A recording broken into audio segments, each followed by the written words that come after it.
year 3, just a quick one from me today. Maths today, it's continuing with area.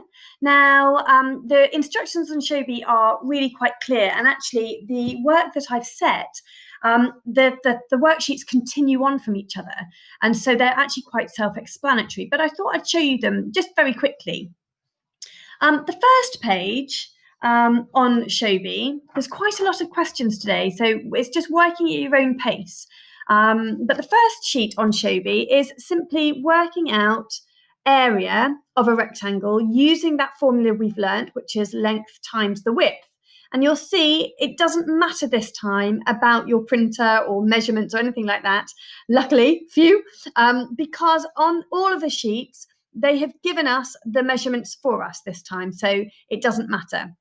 So on the first sheet, it is simply practicing our times tables, length times the width, and we're going to be writing in the answers in here. And we must remember our units of measurement, and for area, here they're all in centimetres, so for area is centimetre squared.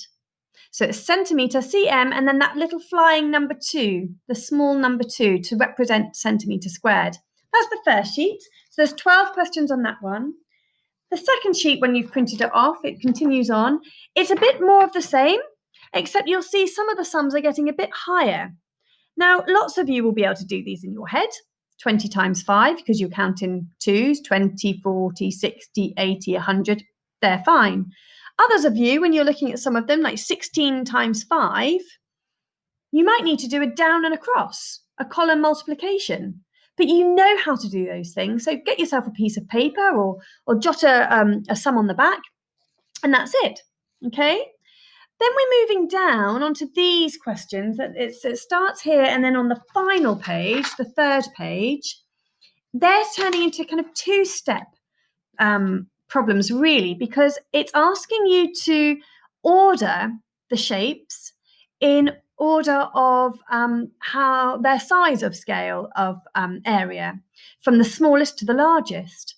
Well, in order to do that, you need to know first what is their area. So you need to work that out first. So what's the area of this shape? Well, look, it's 10 times 5. So we know that one is 50 centimetre squared, 50 cm flying number 2. And you work them out for all of them.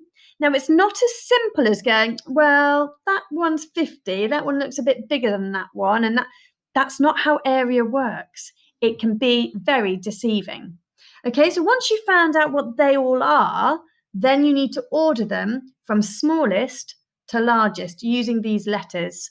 That's the second, that starts on the second sheet. And the final sheet is exactly the same. It continues from there.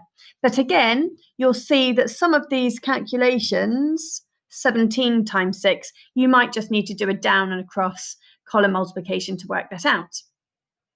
So that's those sheets. Some of you will whiz through those because you've passed all your times tables test now. So my set or Miss Wotherspoon's set, it doesn't matter whose group you're in. I've got loads of you who are soaring through your times tables now.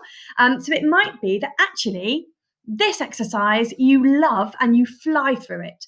And if that's the case, then I've got an extension for you, which is looking at some word problems. There's not many of them, but it may take a little bit of time just because you need to read the questions and they're asking you to work out whether they are perimeter or area. Are they asking you to measure all the way around the outside of a shape, or are they looking for you to measure the space inside the shape? So go with a highlighter, be armed, ready to work out which information you need. But do you know what? There's 24 sums to do on these 3 sheets. 24. That's quite a lot of sums. For many of you, you might not even complete all of those, and that's absolutely fine as well. So you go at your own pace, be the best version of you as you can be, and just go for it. But there's extra work there if you need it, and if not, just enjoy practicing measuring area. Okay, have a good last lesson. Bye.